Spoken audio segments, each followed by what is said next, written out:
Well, good morning, everybody. I know you've just missed this lovely sound of my voice on a Monday morning as as the man sitting across from me holds his head in I actually don't even know what that was. Shame, frustration, agony, perhaps.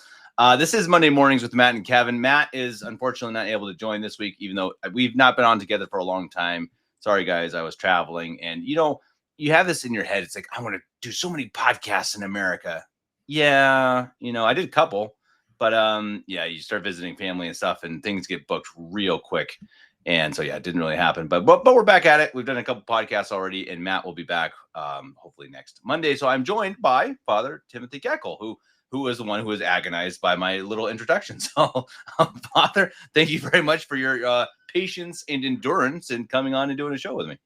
Yeah, sure. Last ditch effort here. Nobody else volunteered, so here we are. True. And And I you got you look pretty tired, Father, I have to say. yeah, well, that's kind of normal. But Yeah. to your point about not doing podcasts when you're on vacation, hey, no judgment here. People don't understand that podcasts are a lot more work than they seem. Yeah. Yeah. Kind of seems like, hey, you just get a microphone and you talk, and boy, you have so much time to do all this talking, and yeah, it's actually a Yeah. lot more work and takes a lot more time than you think. It's very true. In just headspace, I think that's just one of those things that, you and I are just going to wing this one because, well, I want to put out a show and neither of us really has any ideas, but we'll throw some stuff at the wall and see what sticks. But no, it really does. It does take a lot of work and kind of like, okay, what are we going to talk about? Who's going to do it? When are we going to do it? And it takes more than people expect. And yeah, hopefully people appreciate that a little bit. So we do intend again on the other channel to get things going again, but it is just, boy, life gets in the way. And I can only imagine for a priest, sometimes podcasting is just not a top priority. So again, thank you very much for coming on, Father. I appreciate Yeah, it. sure, sure. But I have to say too, I actually wanted to comment on that on this show. Maybe I'll do it again with Matt too, but how nice the trip was. And one of the things that really stuck out to me, I went to this little town in Nebraska called Asheville. So two of my sisters lived Hmm. there with their families, and it's this little tiny town in Nebraska, but it's such a cool town. Like, you drive through, and I know this was shortly after Memorial Day, so it may have been special for that, but still, you had American flags lining the street down the entire main street in that long stretch. I mean, I think maybe even a mile. They had little memorial signs of soldiers who had fallen during the war. I assume from the area, maybe it's near Lincoln, Nebraska. They had murals painted on the wall for the different military groups. What's the word? The Army, the Navy, the Uh, Coast Guard, and whatnot. And I was actually walking by while they were painting one of these, and just really, it just made me appreciate that part of America. So much of what people see is Hollywood and New York and Donald Trump, and I think, boy, so many people. I really wish that these German tourists, they usually go to California or New York or wherever. I really wish sometimes they would just go to the heartland of America. Go to Nebraska, go to Arkansas, where you are, Father. And I think they would see such a different view of Americana. Yeah, definitely. It's the bigger cities that get all of the visibility, but it's the countryside where you get the real people. And I think that's probably true anywhere. I mean, imagine Bavaria, Yeah, your town where you live in Bavaria, it's much more pleasant and more German, you might say, than Munich or somewhere like that. true. Do you But have we much just of I that in Germany, like the I guess the support of the patriotism for Huh. the No. military or anything like that? I don't think it'd be allowed. No, I mean, not Yeah. even kidding. Like, if like they say, people have told me this, not jokingly, several people, that if you fly a German flag not during soccer season, then you are considered like Nazi. So That's so sad. it really, it's like flying a German flag. I'm not saying flying anything else. It is literally just the flag of the country. They consider it that, like, oh, you're just being nationalistic. You're just being extreme. It's really, it's terrible. It's one of the worst things here. But I can say that here in Bavaria, I just walked by. We had there must have been a wedding. We live in a little tiny village, and there must have been a wedding somebody near us. And I wanted to, because they're playing this music with like trumpets and horns and all these different things. It sounded pretty cool. This Bavarian oompa oompa music. And so I rode my bike around to see where they were, and I found them and kept riding a bit farther. And they're parked in there's a parking lot for our hiking like a hiking trail head. And in the parking lot is this tractor that has on the back of the tractor is this nice little setup with with two seats next to each other with this nice little wedding throne type of a thing, Mhm. with their names and stuff. And it just made me think that's so cool. These little things that make you really appreciate these little towns with the tractor all decked up for the bride and Yeah, groom. So it is, and it does give you more of that, the view of what that country's really about, or at least the the state. culture there, Yeah. yeah. Yeah, that's something that, my parents, were in the military. My grandfather's in the military, my brother's in the military, and that's something that I don't know if many people, especially in Germany or other countries, understand that, like, how much America loves the people that serve. Hmm. They don't like all the wars. They don't like a foreign involvement, but we appreciate those that serve and the sacrifice or the honor that's involved with that. And I think a lot of people misunderstand that of just like, yeah, we're the best and we're going to go take over everybody. It's like, no, that's not what we want, but we do appreciate the people that serve. That's a good That point. make that sacrifice. And it's a good point. I mean, a lot of obviously what's been in the news has been Israel and Iran, and Yeah. is Trump going to bring us into war? And I think that it's an interesting, it's a hard thing. I mean, we have a group chat where it kind of goes back and forth, and I think some really good points thrown around, and I think it's a really really difficult subject that no one really has a finger on. And I mean, if they did, then they'd probably be president or something, right? I mean, it's really complicated. It's really really hard to judge, but it's interesting that you see at least something that I think has been real positive is if you look at the stats of the military right now in the US, they're growing by leaps and bounds. So they're Hmm. having really great signups for the Navy, Army, etc. Enlistment. Yeah. That's the word. I cannot think right now, Father. And that's such a good thing because I think I don't want war. I'm totally non-interventionalist, almost to extremes, but I do believe in having a strong military, and I think it is a good thing to be powerful and say, hey, don't mess with us. We're gonna have a lot of our best young men that are ready to go and kick your butt if we need to. And I hope that that's kind of what ends up happening. Is it's like there's a lot of big words being thrown out there right now, but I'm hoping that it's just going to end with Iran saying, okay, yep, uncle. Yeah, I hope it's one of those things where there's all of this buzz and so much, fear and this and that, and then it turns out to be nothing. Like, how many times have we heard in the last 5 years, World War III is around the corner, World War Yeah. III is around the corner, Russia's going to nuke Ukraine, Ukraine's going to do this, and then it's just been constant. And like anytime something happens, there's so much reaction. There's so much reaction to what's going to happen, and he did this and that. I'm so sick of politics, Kevin. I'm so sick of politics. It's the this thing happens, and then everybody has to claim a side, and everybody has to Yeah. get behind this, and everybody has to condemn the other side, and it just really stinks. I don't know if you saw the I haven't followed the news a whole lot the last week and a half, other things going on, but the Tucker Carlson Trump Mm. feud where Tucker's basically saying like we shouldn't do this, and Trump just said, well, he should get a TV station so somebody will listen to him. It's like Yeah. it's so petty and I know you stupid. are, but what am I? Yeah, it really was exactly. Petty is the exactly right. That's the right word. No, it's petty and stupid because like Trump has spent how many years saying, hey, mainstream media is so bad, it's so Yeah. horrible, and nobody listens to you, and then he says Tucker, who's got one of the most popular shows online, go join a news station so somebody will listen to you. Like, well, which is it? It's so petty and stupid. Yeah. The politics and when you have these big egos, with big followings, it's just one guy against another all the time, constantly. Well, and that's why I think when you hear these 5D chess people, people saying Ugh. he's just the Yeah. genius. It's like, and then you see a text, a tweet like that. It's like, no, no, Mhm. Yeah. but again, though, I still, if you think about it right now, I mean, who else do you want in that position?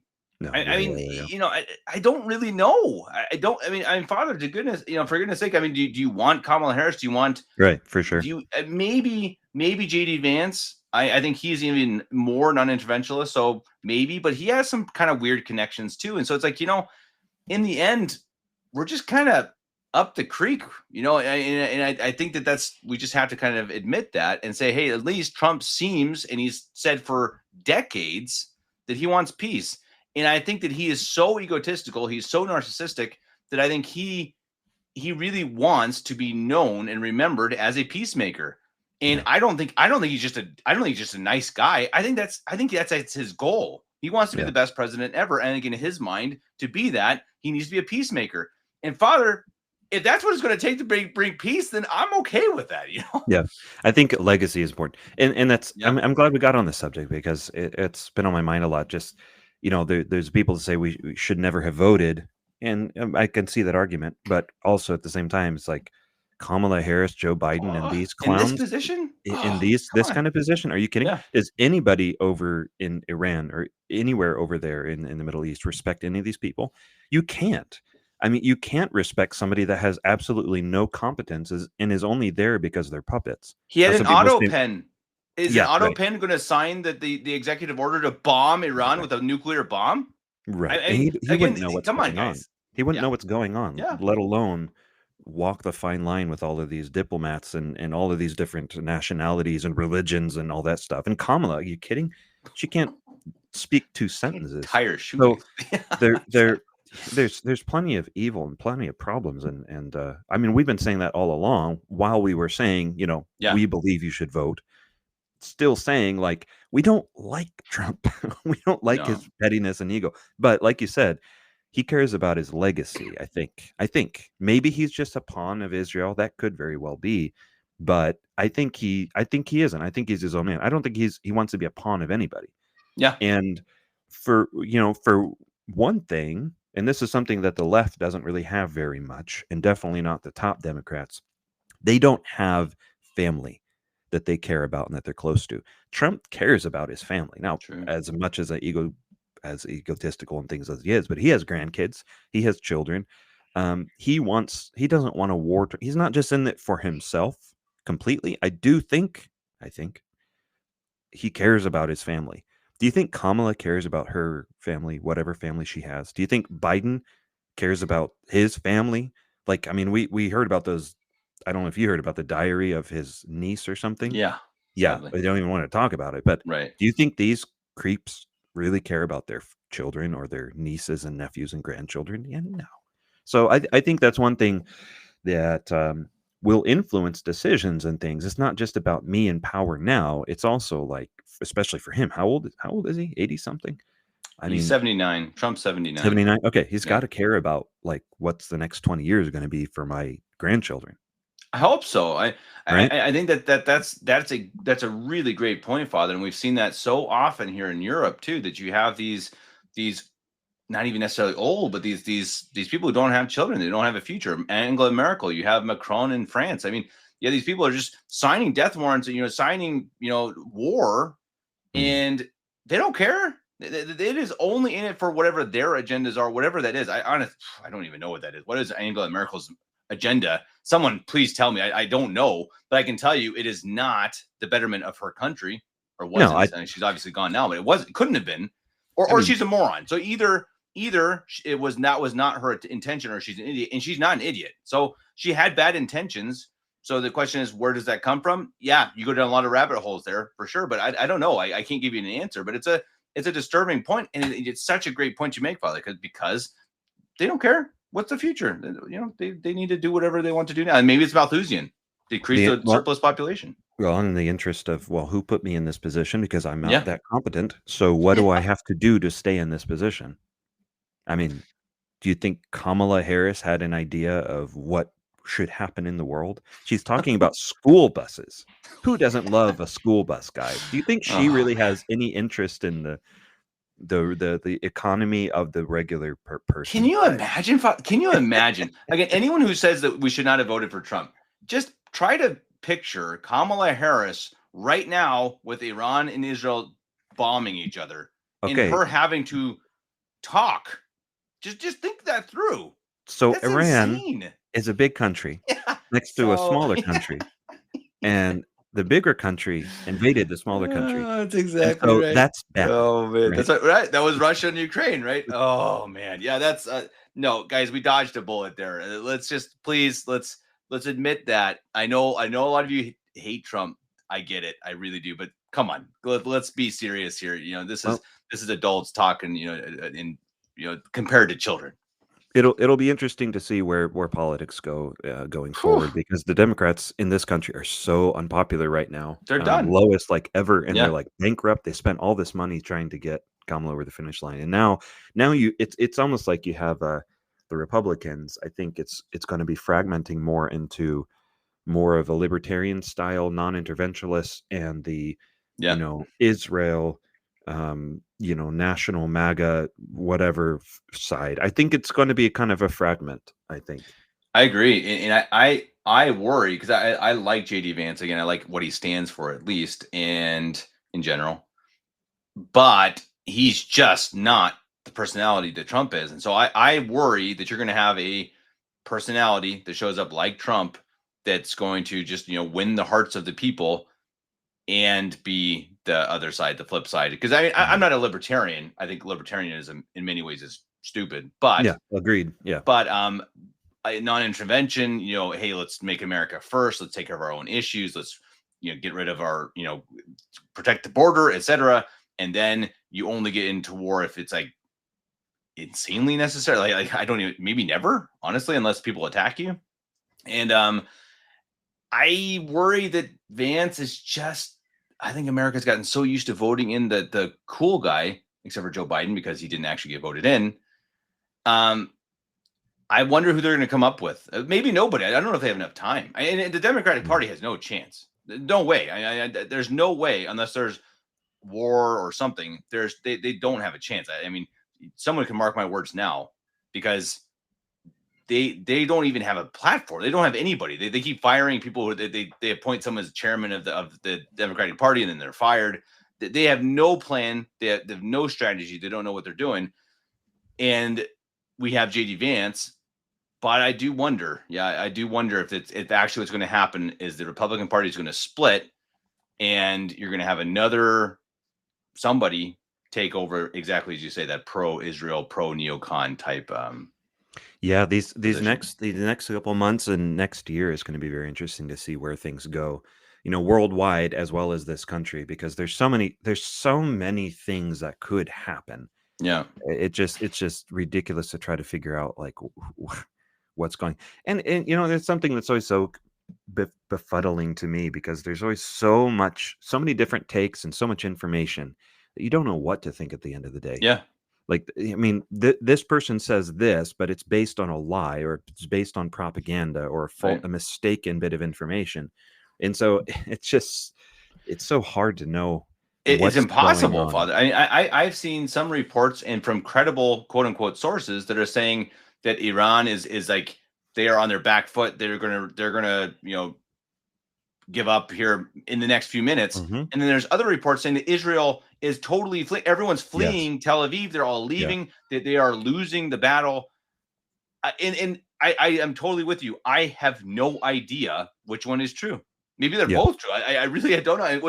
It is, and it is fascinating. And I kind of wonder if Trump's just that's why he says, "Hey, well, I'm going to wait 2 weeks." Is he just kind of like waiting to see who's going to win? I mean, I don't Yeah. know. I mean, Yeah. and honestly, if he is, I'm not saying that's the most moral, but I'm pretty okay with it. Just like, hey, this ain't our battle. It's just not. It's just It not it our makes a battle. lot So more figure it out. sense. It's a lot more wise decision to say, "Hey, let's wait and Yeah, see what's going on." When you're in the fog of war and there's all this propaganda coming out of both sides, like, exactly. don't jump in and make a quick decision. Yeah, definitely appreciate that, but I don't know. I mean, and that's one thing. I didn't listen to your talk with Father McKenna on the situation, but I've listened to some people from Iran that are like, Iran's the problem because Hmm. their aggression has caused Israel to act the way they are. And then of course there's the other side, is like, it's Israel, it's just them, they're the problem, and that's why Iran is the way they are. It's like, I don't know, I've never been there. I think Never been Father would there. agree that they're both a problem. Yeah, yeah, They're both the bad guys. They're both doing bad things. They're both yeah. evil leadership. They're both just totally corrupt and want war. And that's the problem again. Is that Hegelian dialectic that you have to choose this one or this one. Like, Mhm. well, No, no. no. that they're both bad. I mean, not Yeah. the people. I'm sure there are good people. There are plenty of Christians, Catholics in Iran, and some in Israel, and so it's not their fault. They're just trying to live their lives. But these governments are just they're awful. Oh, I I mean, mean really that's terrible. the case everywhere. Do you think that the good, hardworking, honest Catholic or whatever, honest Joe down the road in Nebraska or Arkansas is anything like the DC politicians in the swamp? I mean, that's our government. I Right? mean, and there's the ones making the decisions and things. So think what it's like over in Iran. Think what it's Yeah. like in other places. I, the Tough. powers that be, it's such a mess. It's such a mess. I mean, it's like there's no good side. I mean, there's no good side. I mean, like Iran, Israel, you have Zionists that believe that they have this mission to take over the world and get ready for their world leader, and then you have the militant jihadists in Iran. As far as I know, it seems like they're one of the worst as far as militant Islam, who believe that they're supposed to wipe out all non-believers. Yeah. So it's not like there's going to be a good guy. And I've been saying that since October 7th and the Hamas thing and Right. Gaza and whatever. It's like there's no good side. No. They both have their issues. No, no, I think yeah, exactly right. And to finish off, I mean, we got about 8 minutes left. I wanted to ask you, Father, too. I don't know, again, if you're not really into the news. I'm actually want to do a show on Thursday, so next Thursday with WM Review guys Mm. talking about Prevost, the new quote unquote Pope, and what he's been up to. So they've been following it very closely. So I highly recommend anyone to follow them at WMReview.org. I think I always forget. WM Review, just Google it, you'll find them. And anyway, so Father, I don't know if you've been following him much, and I a lot of it I can't really tell. He's a lot smoother than Bergoglio was. He's a lot harder to kind of say like, oh boy, he said what? But excuse me, but the two things, or the one thing that I've noticed, and I think maybe Mario pointed this out, is that he has appointed several bishops now that are very openly pro female priests. Hmm. And that's something that I predicted before, like right when he got in, even Yeah. before Bergoglio died, I predicted that would be one of the next steps. And I don't know if you have any thoughts on him or that topic in general. Yeah, no, I haven't been following Bob in Chicago at all. Not since the first week or two. But yeah. I mean, it's the trend. I mean, they have to, they have to cater to that idea, and I mean, those forces are so much the ones behind pushing this silly agenda, and really you have to make it more accessible to women and feminism and all that other stuff. It's like there's roles, and you know, if God intended, if Christ intended for there to be female priests, the Blessed Virgin Mary would have been one. Yeah, She wasn't. great point. Like there's the roles that God has established, and it doesn't make one holier or greater. It's a role, it's an office. So as a priest, I can be the least holy and the worst sinner in my parish, but I still have an office. I still have a role to fulfill that has been given to me by God and that I have to live up to.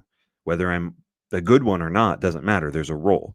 There can be a wife or a single woman in the parish that is a saint, that is much closer to God than I am, but she doesn't have the role to lead. And we see that in Christ's, in his apostles that he chose, who he gave the mission to convert the world, to teach, to rule, to give the keys of the kingdom of heaven. It was to men, and that's the role that's the roles that God has established. It doesn't mean that women are less than men in their dignity, in what they're that they're children of God as well, that they can be great saints as well. But the roles that God has established, that's not something that man can change. And we see that in the church. And it can never happen. It can never happen in God's church. Yes, it can happen in the Anglican church and the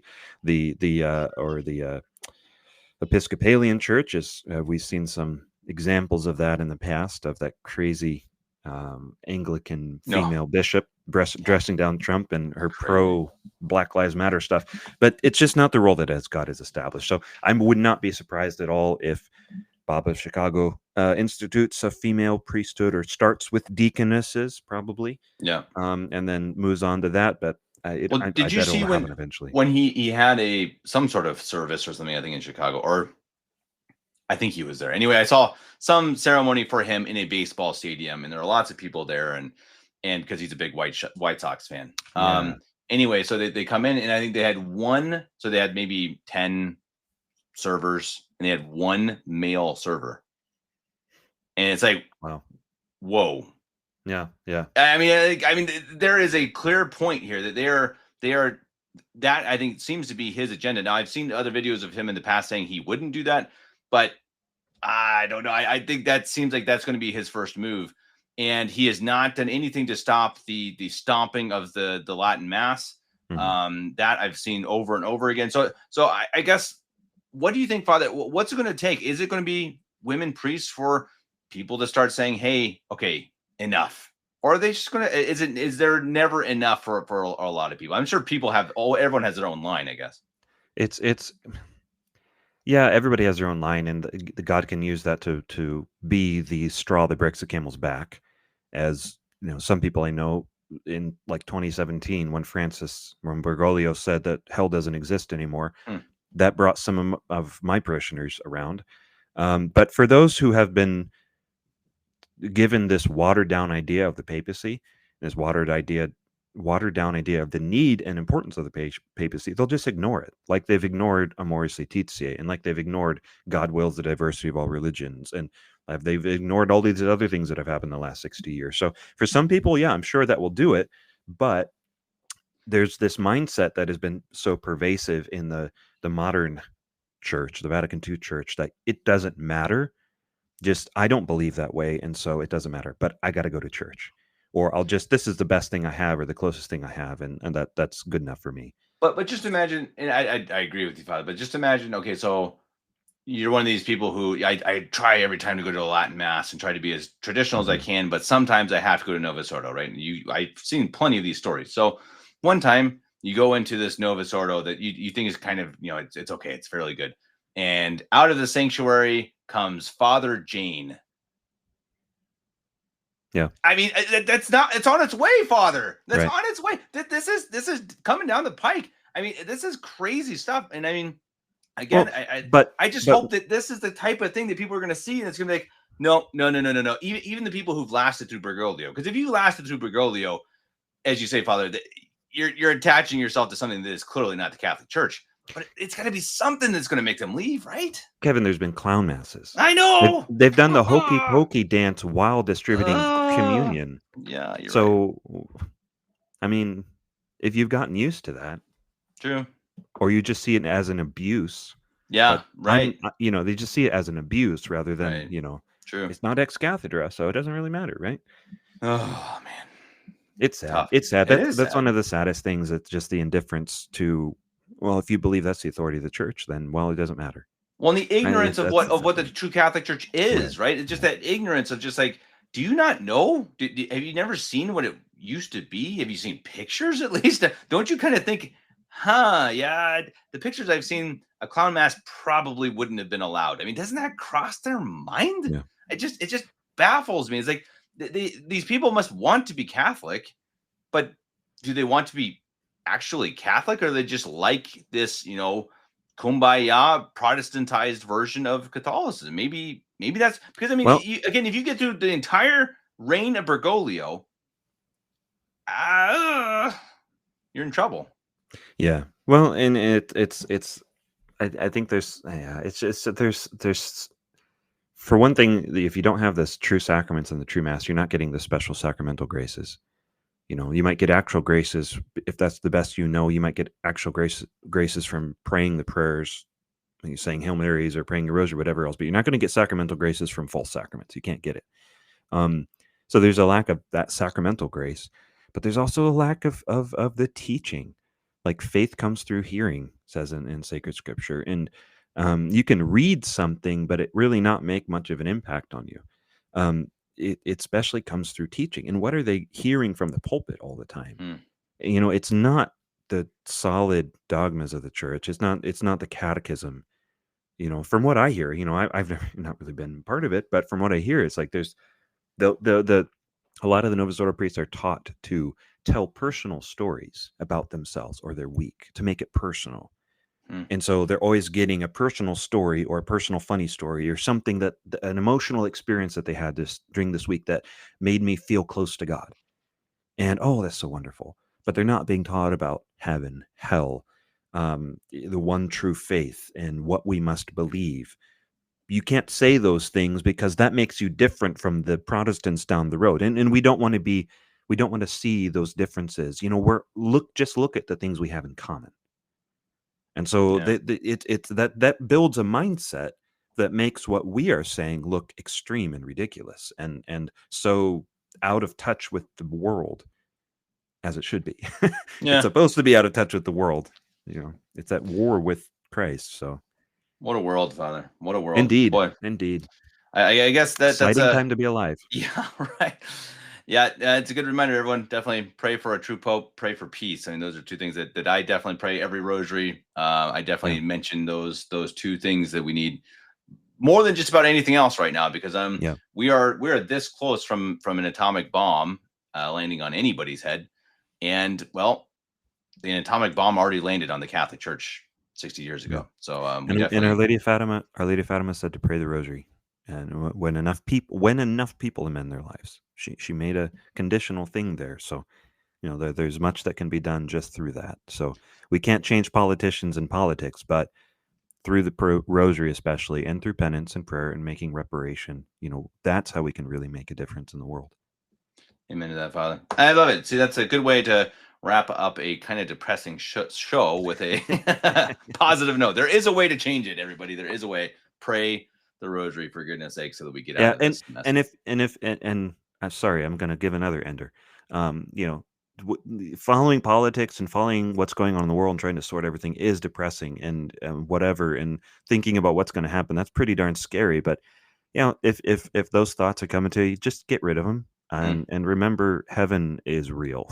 Heaven is forever, and however we go, whether it's a long or a short life, whether it's a violent death or whether it's just a natural death, like if we've got our thought in heaven, it's like, you know, yeah, we can get through this. We can make it. Just hold on to the faith long enough, persevere. I mean, and if we're faithful to Christ, heaven, we got heaven to look forward to. So, you know, there's light at the end of the tunnel if we keep our thoughts in heaven. Amen to that. Everyone, you've been listening to Matt and Kevin with Kevin and Father. We will see Matt hopefully next week. Stay tuned for that. If you like the show, please like, share, subscribe, comment, all of that stuff. Also, check us out over on the Traditionalists on YouTube. Father and I are trying to get back to creating content, but it's hard, takes a lot of time, and it's kind of depressing. So still go over and subscribe so that if we create content, you will be the first ones to see it. And Father, as always, it's been a pleasure and an honor, and I hope to do it again soon. Until then, God bless you. God bless all of you, and don't forget, pray the rosary. God bless.